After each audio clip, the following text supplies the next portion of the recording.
រឿងអាខ្វាក់អាខ្វិនកាលពីព្រេងនាយមានមនុស្សពីរនាក់ម្នាក់ខ្វាក់អ្នកខ្វិននៅខ្ញុំចិនទាំងពីរនាក់អស់អ្នកស្រុកគេហៅអាខ្វាក់អាខ្វិនប៉ុន្តែនៅម្ចាស់ដោយខ្លួនអាខ្វាក់នៅនឹងចិនផ្ទះមួយអាខ្វិននៅនឹងចិនផ្ទះមួយទៀតចិត្តគ្នាអាខ្វាក់អាខ្វិនយកគ្នាជាសម្លាញ់ឯអាខ្វាក់ភ្នែកទាំងពីរមើលមិនឃើញអាខ្វិនជើងទាំងពីរដើរមិនរួចបើនឹងទៅណាបានតែកើនឹងគូចិនជាម្ចាស់ប្រើអាខ្វាក់អាខ្វិនគ្មានប្រណីអាណិតថាខ្វាក់ថាខ្វិនសោះអាខ្វាក់អាខ្វិននឿយលំបាក់ណាស់ក៏គិតគ្នាថាយើងនឿយហត់លំបាក់ណាស់នឹងទ្រាំនៅជាខ្ញុំចិននេះមិនបានទេមានតែយើងគិតរត់ហើយអាខ្វាក់សួរអាខ្វិនថាបើដូច្នោះយើងនឹងគិតដូចម្ដេចអាខ្វិនឆ្លើយឡើងថាអញឃើញទូកគេនៅកំពង់នោះមានយើងត្រូវរត់ទៅដោយទូកនោះទើបរួចអាខ្វាក់អាខ្វិនគិតគ្នាព្រមហើយលុះយប់ក៏បួលគ្នាចុះទៅកំពង់ហើយចេញទូកពីកំពង់ទៅប៉ុន្តែអាខ្វាក់អាខ្វិនជាមនុស្សមិនចេះអុំទូកក៏អង្គុយម្នាក់ឯក្បាលម្នាក់ឯកន្សៃឈុំមុខទល់គ្នាប្រឹងអុំទូកទៅអាខ្វាក់មើលមិនឃើញអាខ្វិនជាមនុស្សមិនដែលអុំទូកសោះហើយយប់ងឹតមើលមិនឃើញគិតស្មានថាទូកលឿនទៅមុខតែទូកចេះតែវិលនៅត្រង់កំពង់នោះឯងលុះអុំយូរទៅដល់ពាក់កណ្ដាលអាត្រៀតឬសម្លាញ់សត្វអុកយំអាខ្វាក់អាខ្វិននិយាយគ្នាថាយើងប្រឹងអុំទូកឡើងដល់កន្លែងអន្លង់អុកហើយអាខ្វាក់អាខ្វិនខំអុំទៅទៀតលុះដល់ពេលមន់រងាវហើយនិយាយគ្នាថាយើងជិតដល់ស្រុកគេហើយប្រឹងអុំឡើងក្រែងគេតាមតាន់អាខ្វាក់អាខ្វិនក៏ប្រឹងអុំលុះត្រាតែមានរងាវកោះឬសំឡេងតាវ៉ាវយំភ្លឺព្រៀងពីឯកើតអាខ្វិនក៏និយាយប្រាប់ទៅអាខ្វាក់ថាដូចជាកំពុងផ្ទះយើងលុះភ្លឺបន្តិចឡើងម្ចាស់ចុះមកដងទឹកឃើញអាខ្វាក់អាខ្វិនអង្គុយអុំទូកឈុំមុខទល់គ្នាហើយគេហៅឲ្យអុំទូកចូលមកគេដឹងថាអាខ្វាក់អាខ្វិនរត់ប៉ុន្តែគេគិតថាវានឹងរត់ទៅឯណាបើវាខ្វាក់ខ្វិនដូច្នេះគេក៏ឲ្យឡើងទៅផ្ទះវិញគេមិនបានជិរវីទេអាខ្វាក់អាខ្វិនទៅនៅដូចពីដើមវិញលុះនៅយូរទៅអាខ្វាក់អាខ្វិនបួលគ្នារត់ទៀតអាខ្វិននិយាយនឹងអាខ្វាក់ថាយើងរត់ម្ដងនេះទៀតកុំឲ្យម្ចាស់គេតាមតាន់យើងគុំទៅជើងទឹកទៅចាំងគប់វិញអាខ្វាក់ឆ្លើយថាទៅដូចម្ដេចនឹងបានជើងគប់នោះបើអញខ្វាក់ឯងខ្វិននឹងរត់ទៅឯណារួចអាខ្វិនឆ្លើយឡើងថាឯងកុំព្រួយចិត្តឯងឲ្យអញជិះលើឯងហើយអញបង្ហាញផ្លូវអាខ្វាក់អាខ្វិនគិតគ្នាព្រមហើយលុះដល់យប់ស្ងាត់គេដេកលក់អស់អាខ្វាក់លើកងាយខ្វិនឲ្យជិះលើស្មាដើម្បីឲ្យបង្ហាញផ្លូវនឹងដើរទៅឯម្ចាស់លុះព្រឹកឡើងមិនឃើញអាខ្វាក់អាខ្វិនដឹងថាអាខ្វាក់អាខ្វិនរត់ប៉ុន្តែគិតថាមនុស្សខ្វាក់ខ្វិនវានឹងរត់ទៅណារួចគេក៏មិនទៅតាមអាខ្វាក់អាខ្វិនខំរត់ទៅពីរបីថ្ងៃបានដល់ស្រុកមួយស្រុកនោះមានខ្លាសាហាវអ្នកស្រុកគេហាម5កូនចៅគេថាប្រលប់យប់ងឹតហើយកុំលេងនៅដីខ្លាចខ្លាអាខ្វាក់អាខ្វិនទៅដល់ស្រុកនោះជួនជាប្រលប់យប់ងឹតហើយគិតគ្នាថាយើងដល់ស្រុកគេហើយបើដូច្នេះយើងគិតធ្វើស្រែតើយើងបាននឹងក៏រនាស់ក្របីគោពីណានឹងធ្វើស្រែនឹងគេមានតែយើងគិតលួចគេទៅបានអាខ្វិនបញ្ចេះអាខ្វាក់ឲ្យដើរចូលទៅភូមិគេអស់អ្នកស្រុកគេឃើញគេប្រាប់ថាស្រុកនេះមានខ្លាសាហាវណាស់អាខ្វិនឆ្លើយឡើងថាក្លេមិនខ្លាចទៅខ្លាចខ្លាខ្លាក៏ជួនជាមកបខំគោពេលនោះដែរដល់ឬអាខ្វាក់ថាក្លេមិនខ្លាចទៅខ្លាចខ្លាក៏គិតគ្នាថាពីដើមគេខ្លាចតែអញឥឡូវមានក្លេផ្សេងគេខ្លាចជាងអញទៅទៀតអញមិនដែលឃើញមិនដែលលីសោះទេក្លេនោះបើដូច្នេះអញចាំលបមើលឲ្យឃើញច្បាស់ប្រាកដអាខ្វិនឃើញក្រោលគោគេហើយប្រាប់អាខ្វាក់ថាឯងទៅលួចគោចុះអញចាំឯងនៅក្រោយរបងនេះអាខ្វាក់ដាក់អាខ្វិនចុះហើយដើរស្ទាបចូលទៅជួនជាជួបនឹងខ្លាឃើញអាខ្វាក់គិតស្មានថាជាក្លេក៏ខ្លាចមិនហ៊ានគម្រើកខ្លួនអាខ្វាក់ស្ទប់អស់ទាំងខ្លួនខ្លាគិតស្មានថាគោហើយស្ទាបទៅលើក្បាលខ្លាមិនឃើញស្នែងនឹកអថាគោនេះស្នែងនប់ថត់ល្អណាស់អញទុកជាអានប់កូនក្រោលអាខ្វាក់ក៏ចាប់ទាញខ្លាដឹកយកមកនឹងក្លោះឯខ្លាគិតខ្លាចអាខ្វាក់ដោយស្មានថាក្លេអាខ្វាក់ធ្វើម្ដេចក៏ចេះតែទៅតាមអាខ្វាក់ដឹកមកដល់ក្រៅរបងហើយប្រាប់ទៅអាខ្វិនឲ្យយកកន្លុះមកនឹងក្លោះអានប់កូនក្រោលអាខ្វិនឃើញហើយប្រាប់អាខ្វាក់ថាអាខ្វាក់ខ្លាទេអាខ្វាក់ឆ្លើយថាបើឯងខ្លាចឯងឲ្យកន្លុះមកអញនឹងចាក់ច្រមុះយកទៅភ្ជួរស្រែអាខ្វិនក៏ហុចកន្លុះទៅឲ្យអាខ្វាក់បានកន្លុះហើយចាក់ច្រមុះខ្លាឈឺច្រមុះទ្រាំមិនបានក៏ស្ទុះច្រឡោតស្រែកគីតែរោមហើយរត់ទៅក្នុងពេលនោះអាខ្វិនខ្លាចស្ទើរនឹងស្លាប់ប៉ុន្តែអាខ្វាក់មិនព្រមចេះតែទន្ទិញថាស្ដាយអានប់កូនក្រោលអញធាត់ល្អណាស់ហើយក៏ទៅតាមលុះទៅដល់កណ្ដាលស្រែបានឃើញខ្ទុំស្រែគេមួយមានទាំងរនះហើយឃើញអណ្ដើកមួយអាខ្វិនឃើញហើយនិយាយប្រាប់អាខ្វាក់ថាវៃអាខ្វាក់មានខ្ទុំស្រែគេហើយមានខ្សែពួរនិងចង្អេរសន្ធឹកផងអាខ្វាក់ថាចេះតែយកឲ្យអស់អាខ្វិនប្រកែកថាយកធ្វើអ្វីធ្ងន់ឥតអំពើអាខ្វាក់ថាធ្ងន់អីឯងធ្ងន់តែអញទេចេះតែយកទៅហើយអាខ្វាក់អាខ្វិនយករបស់ទាំងអស់មានបាយមួយឆ្នាំដែលគេដាំទុកនៅជើងក្រានផងអាខ្វិនលាវកាន់យករបស់សពគ្រប់អស់ហើយក៏ឡើងជិះលើអាខ្វាក់ទៀតអាខ្វាក់ជាមនុស្សមានកម្លាំងខ្លាំងក៏យករបស់ទាំងអស់ទៅលុះដើរចូលព្រៃលិចវាលទៅត្រាតែប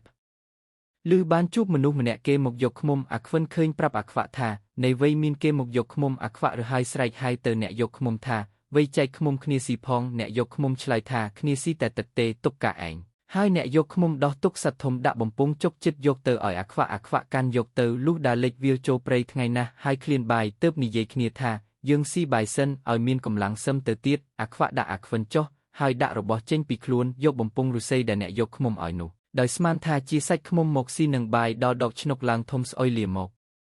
អាខ្វាក់ថាកន្លែងសំណាក់នេះស្អុយលាមកហើយយើងទៅរកដំណាក់ឈប់ឯមុខទៀតអាខ្វាក់ចុកបំពង់លាមកហើយក៏បួលអាខ្វិនទៅឈប់ឯមុខទៀតដល់បន្តិចទៅអាខ្វាក់ថាអស់កម្លាំងឃ្លានបាយណាស់រកកន្លែងឈប់ស៊ីបាយអាខ្វិនក៏មើលឃើញម្លប់ល្អហើយមានទឹកត្រពាំងល្មមស៊ីបាយបានអាខ្វិនទះកំភ្លៀងអាខ្វាក់ឲ្យតម្រង់ចូលទៅកន្លែងម្លប់ឈើនោះឯងដល់ហើយអាខ្វាក់ដកឆ្នុកបំពង់នោះឡើងធំស្អុយទៀតអាខ្វាក់ប្រាប់ទៅអាខ្វិនដូចមុនអាខ្វិនចេះតែស្អុយដូចនេះឯងពីរបីដងក្រោយទៀតអាខ្វាក់ឃ្លានបាយណាស់បួលអាខ្វិនឈប់ហើយដកឆ្នុកបំពង់យកដៃលូកទៅធំស្អុយលាមកដឹងថាលាមកក៏ប្រាប់ទៅអាខ្វិនថាវៃអាខ្វិនអាដែលយកឃ្មុំនោះវាបញ្ឆោតយើងជុះលាមកដាក់បំពង់ហើយជប់មាត់បំពង់ឲ្យមកយើងអាខ្វាក់ខឹងណាស់លាងដៃរួចហើយស៊ីបាយពីរនាក់នឹងអាខ្វិននិយាយគ្នាថាយើងស៊ីបាយឲ្យមានកម្លាំងរួចហើយយើងទៅតាមសម្លាប់អាចង្រៃដែលវាបញ្ឆោតឲ្យលាមកយើងឲ្យវាស្លាប់កុំឲ្យវាធ្លាប់តែបញ្ឆោតយើងដូច្នេះអាខ្វិនស៊ីបាយហើយប្រញាប់ទៅរកអ្នកយកឃ្មុំនោះលុះទៅវង្វេងផ្លូវមិនដឹងជាទៅឯណាអាខ្វាក់ឬសัตว์សេះចោះដើមឈើយកកណ្ឌីស៊ីគិតស្មានថាអ្នកយកឃ្មុំក៏ស្រែកហៅថាឯងមានចិត្តឯងចុះពីលើដើមឈើមកលុះដើរទៅដល់អាខ្វិនប្រាប់ថាសັບសេះចោះដើមឈើទេមិនមែនមនុស្សទេអាខ្វិនដើរលិចវាលចូលព្រៃលិចព្រៃចូលវាលទៅឆ្ងាយណាស់ក៏បានដល់ស្រុកគេមួយស្រុកនោះឯងមានស្ដេចគង់នៅនោះហើយមានយក្សតែងមកស៊ីមនុស្សនៅសាលាថ្ងៃដែលអាខ្វិនទៅដល់នោះស្ដេចឲ្យយកនាងពៅជាព្រះរាជបុត្រីក្រមុំតែមួយជាបុត្រីសម្លាញ់ប៉ុន្តែយក្សវាចង់ស៊ីបើមិនយីនាងពៅទៅយក្សស៊ីនោះយក្សវានឹងស៊ីមនុស្សក្នុងនគរទាំងនាម៉ឺនទាំងស្ដេចនាងពៅអាណិតអស់រាសនៅនាម៉ឺននឹងស្ដេចបានជាមកឲ្យយក្សស៊ីជួនជាថ្ងៃនោះឯងអាខ្វិនទៅដល់សាលានោះហើយងាយខ្វិនប្រាប់អាខ្វាក់ថាយើងដល់សាលាសំណាក់ដែលគេឈប់យើងក៏ល្មមពេលនឹងឈប់ហើយអាខ្វិនចូលទៅក្នុងសាលាឯនាងពៅនៅក្នុងស្គរឬមាត់អាខ្វិនចូលទៅក្នុងសាលាឯនាងពៅនៅក្នុងស្គរឬមាត់អាខ្វិននិយាយហើយសួរទៅថាអ្នកមកពីណាត្បិតសាលានេះស្ដេចធ្វើសម្រាប់ដាក់មនុស្សឲ្យយក្សវាស៊ីសពថ្ងៃតែដល់ប្រលប់យក្សវាហោះមកកើសន្ទឹកដូចជាផ្គរវាមកស៊ីមនុស្សនៅសាលានេះឯខ្លួនខ្ញុំមកឲ្យជាចំណីយក្សដូច្នេះចូលអ្នកចេញទៅជាឆាប់ខំតែនៅមុខជាយក្សវាស៊ីជាចំណីវាមិនខានទេឯអាខ្វាក់ហេតុតែជាមនុស្សខ្វាក់ពីកំណើតមិនចេះខ្លាចអ្វីផងមានកម្លាំងមានឫទ្ធិផងឬហើយក៏ឆ្លើយថាខ្លាចអីយក្សនោះបើវាមកយើងមិនចេះកាប់វាឲ្យស្លាប់ទៅនាងឯងនៅឲ្យតែស្ងៀមយកបាយចំណីចំណុកមកឲ្យយើងស៊ីមានកម្លាំងនឹងកាប់យក្សនោះឲ្យស្លាប់នាងឯងរកតែដាវឲ្យមុតល្អយើងនឹងកាប់យក្សនោះនាងពៅអាខ្វាក់ថាដូច្នោះក៏ប្រាប់ទៅថាបើអ្នកសម្លាប់យក្សនោះបានរបស់ទ្រព្យទាំងប៉ុន្មានដែលគេយកឲ្យយក្សនោះខ្ញុំជូនអ្នកទាំងអស់អាខ្វាក់បានដូច្នោះអរណាស់បង្គាប់ទៅអាខ្វិនថាឲ្យយកបាយចំណីចំណុកមកស៊ីឲ្យមានកម្លាំងនឹងសម្លាប់យក្សអាខ្វិននាងពៅថាយក្សវានឹងមកស៊ីក៏ភ័យស្ទើរនឹងស្លាប់អាខ្វាក់ស៊ីបាយឆ្អែតហើយបិទទ្វារសាលាទាំងអស់លុះដល់ប្រលប់ងឹតបន្តិចល្មមវេលាយក្សមកស៊ីមនុស្សយក្សហោះមកកើសន្ធឹកដូចព្យុះលាន់ខ្ទរទាំងដីអាខ្វិនភ័យណាស់ស្ទើរនឹងលេចអាចលេចនោមនាងពៅក៏សន្លប់នៅក្នុងស្គរអាខ្វាក់សន្ធឹកយក្សមកមិនខ្លាចសោះអង្គុយចាំនៅមាត់ទ្វារលុះដល់យក្សមកហើយឃើញទ្វារសាលាបិទយក្សស្រែកសន្ទប់ដូចរន្ទះថានរណាបិទទ្វារសាលាអាខ្វាក់គ្មានខ្លាចស្រែកតបវិញថាអញបិទទ្វារសាលាអញខ្លាចអីឯងយក្សឆ្លើយថាមនុស្សមកពីណាចិត្តធំដល់ម្លេះអញសុំមើលថ្លើមអញប៉ុណ្ណាបានជាអញចិត្តធំដល់ម្លេះអាខ្វាក់បោះចង្អេរគ្រៀងធំទៅឲ្យយក្សវាមើលខាញ់ចង្អេរគ្រៀងហើយគិតក្នុងចិត្តថាថ្លើមអានេះធំណាស់សំខ្លួនវាធំជាងខ្លួនអញហើយយក្សថាបើថ្លើមអញធំប៉ុណ្ណេះចៃអញធំប៉ុណ្ណាអាខ្វាក់បោះអណ្ដើកទៅឲ្យយក្សមើលយក្សស្មានថាជីចៃមែនហើយគិតក្នុងចិត្តថាចៃវាធំប៉ុណ្ណេះសំខ្លួនវាធំមែនយក្សសួរទៅទៀតថារោមជើងអញធំប៉ុណ្ណាអាខ្វាក់បោះពូដែលគេតាក់ក្របីទៅឲ្យយក្សមើលហើយថារោមជើងអញប៉ុណ្ណេះយក្សភិតភ័យរត់ត្រឡប់ទៅវិញអាខ្វិនប្រាប់ទៅនាងពៅថាយក្សវាត្រឡប់ទៅវិញត្បិតវាខ្លាចយើងបើដូច្នេះនឹងមានយក្សមកទៀតឬទេនាងពៅក្រោកពីភ័យសន្លប់ឡើងប្រាប់ទៅអាខ្វាក់ថានៅមានយក្សញីមួយទៀតយប់បន្តិចវានឹងមកអាខ្វាក់នាងពៅប្រាប់ដូច្នោះក៏ប្រាប់ទៅអាខ្វិនថាអញទៅរើថាវមួយឲ្យមុតធំវែងល្មមនឹងកម្លាំងអញអាខ្វិនទៅរើដាវឲ្យអាខ្វាក់លុះយប់យូរបន្តិចទៅយក្សញីវាហោះមកកើសន្ធឹកដូចផ្គរអាខ្វាក់សន្ធឹកយក្សមកដូច្នោះក៏ឈរកាន់ដាវចាំនៅមាត់ទ្វារហើយបិទទ្វារទុកលុះយក្សនោះមកដល់ហើយវាច្រានទ្វារឲ្យតុកចូលមកអាខ្វាក់សន្ធឹកយក្សច្រានទ្វារកាប់ស្មានទៅត្រូវយក្សដាច់ក៏ស្លាប់នៅទីនោះឯងអាខ្វិនដឹងថាយក្សស្លាប់ហើយក៏បួលគ្នាយកទ្រព្យមាសប្រាក់នោះទៅលុះព្រឹកឡើងអាខ្វាក់ដាក់អាខ្វិនលើកហើយដើរទៅឃើញដាំក្រសាំងមួយប្រាប់អាខ្វាក់ឲ្យចូលទៅនឹងចែករបស់គ្នាលុះដល់ហើយអាខ្វាក់ដាក់អាខ្វិនចុះពីលើកយករបស់មកចែកគ្នាអាខ្វិនជាមេចំណែករើសរបស់ល្អនៅមុខខ្លួនអាក្រក់ដាក់នៅមុខអាខ្វាក់ហើយសួរទៅអាខ្វាក់ថាឯងយករបស់ខាងមុខឯងឬរបស់ខាងមុខអញអាខ្វាក់មានប្រាជ្ញាគិតថា អាខ្វិនវិយុករបស់អាក្រក់ដាក់មុខខ្លួនក៏ប្រាប់ទៅអាខ្វិនថាអញយករបស់នៅមុខឯងអាខ្វិនដឹងថាអាខ្វាក់យករបស់ល្អក៏ប្រាប់ទៅអាខ្វាក់ថាចែកម្ដងទៀតចែកមុននោះមិនស្មើទេហើយអាខ្វិនយករបស់ចែកម្ដងទៀតដល់ចែកក្រោយទៀតអាខ្វិនយករបស់ល្អដាក់នៅមុខអាខ្វាក់ហើយសួរថាអាខ្វាក់ឯងយករបស់ខាងណាអាខ្វាក់គិតថាម្ដងនេះអាខ្វិនយករបស់ល្អមកដាក់នៅមុខខ្លួនហើយយកដៃស្ទប់របស់នៅមុខនោះក៏ប្រាប់អាខ្វិនថាអញយករបស់នៅមុខអញអាខ្វិនឃើញអាខ្វាក់បានរបស់ល្អក៏ឆ្លើយឡើងថាចែកមិនត្រូវទេចែកម្ដងទៀតអាខ្វាក់ឆ្លើយថាឯងចែកខ្លួនឯងហើយឯងថាមិនត្រូវអាខ្វិនយករបស់ចែកជាថ្មីទៀតហើយឲ្យអាខ្វាក់ថាដូចពីមុនអាខ្វាក់ថាត្រូវតែលើរបស់ល្អអាខ្វិនប្រាប់អាខ្វាក់ថាមិនត្រូវទេចែកម្ដងទៀតអាខ្វិនប្រកែកគ្នាទៅវិញទៅមកពេលនោះផ្លែក្រសាំងជ្រុះមកត្រូវក្បាលអាខ្វាក់គិតស្មានថាអាខ្វិនវីក៏ឆ្លើយថានិយាយតែត្រឹមមាត់មិនអស់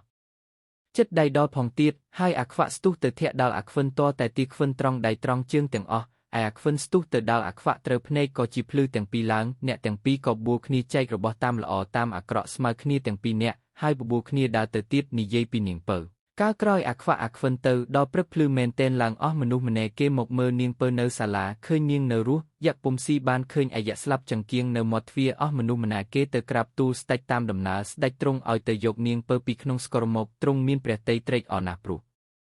ព្រះរាជធីតាបានរួចពីស្លាប់ទ្រង់មានព្រះបន្ទូលសួរនាងពៅថាដូចម្ដេចបានជាកូនរួចពីស្លាប់ហើយឃើញអាយៈស្លាប់ទៅវិញនាងពៅក្រាបទូលព្រះបតាតាមដំណើរសពគ្រប់ព្រះរាជបតាបានឬព្រះរាជធីតាក្រាបទូលដូច្នេះទ្រង់ឲ្យប៉ាវគង់រកអ្នកណាដែលសម្លាប់យក្សនោះទ្រង់នឹងព្រះរាជទានព្រះរាជធីតាជាប្រពន្ធហើយឲ្យសោយរាជឯអ្នកប៉ាវគង់ទៅក្នុងស្រុកតូចធំជួបនឹងចៅខ្វាក់ចៅខ្វិនហើយចៅខ្វាក់ចៅខ្វិនសួរថាមានកលិយុគកលិយេកអីបានជាស្ដេចឲ្យប៉ាវគង់អ្នកប៉ាវគង់ប្រាប់ថាស្ដេចឲ្យប៉ាវគង់រកអ្នកសម្លាប់យក្សនឹងយកទៅឲ្យសោយរាជចៅខ្វាក់ចៅខ្វិននៅក៏ត្រេកអរណាស់ប្រាប់ថាខ្ញុំនេះហើយសម្លាប់យក្សការដើមខ្ញុំខ្វាក់ខ្វិនឥឡូវជាហើយមិនជឿសោតមានទាំងរបស់ដែលខ្ញុំយកមកជាសម្គាល់ផងអ្នកប៉ាវគង់នាំចៅខ្វាក់ចៅខ្វិនទៅថ្វាយស្ដេចលុះទៅដល់ហើយចៅខ្វាក់ចៅខ្វិនយកទាំងរបស់ដែលយកអំពីសាលាចូលទៅគាល់ស្ដេចគ្រាន់ជាសម្គាល់ចៅខ្វាក់ចៅខ្វិនក្រាបថ្វាយបង្គំស្ដេចទ្រង់មានព្រះបន្ទូលសួរថាចៅអញឬដែលសម្លាប់យក្សចៅខ្វាក់ចៅខ្វិនក្រាបទូលតាមដំណើរសពគ្រប់ស្ដេចទ្រង់ឲ្យហៅនាងពៅមកឲ្យមើលហើយទ្រង់សួរថាចៅនេះឬដែលសម្លាប់យក្សនាងពៅក្រាបទូលថាអ្នកនេះហើយដែលសម្លាប់យក្សប៉ុន្តែកាលពីមុខគាត់ខ្វាក់ខ្វិនឥឡូវនេះមិនខ្វាក់ទេស្ដេចទ្រង់ជ្រាបទ្រង់ផ្សំនាងពៅឲ្យជីយីចៅខ្វាក់ឲ្យសោយរាជជំនួសព្រះអង្គដល់ចៅខ្វាក់បានសោយរាជហើយឲ្យចៅខ្វិនធ្វើជាឧបរាជត្បិតជាមនុស្សកំសត់កំមោផងគ្នាក៏បានសេចក្តីសុខរៀងរៀបរាប់ទៅ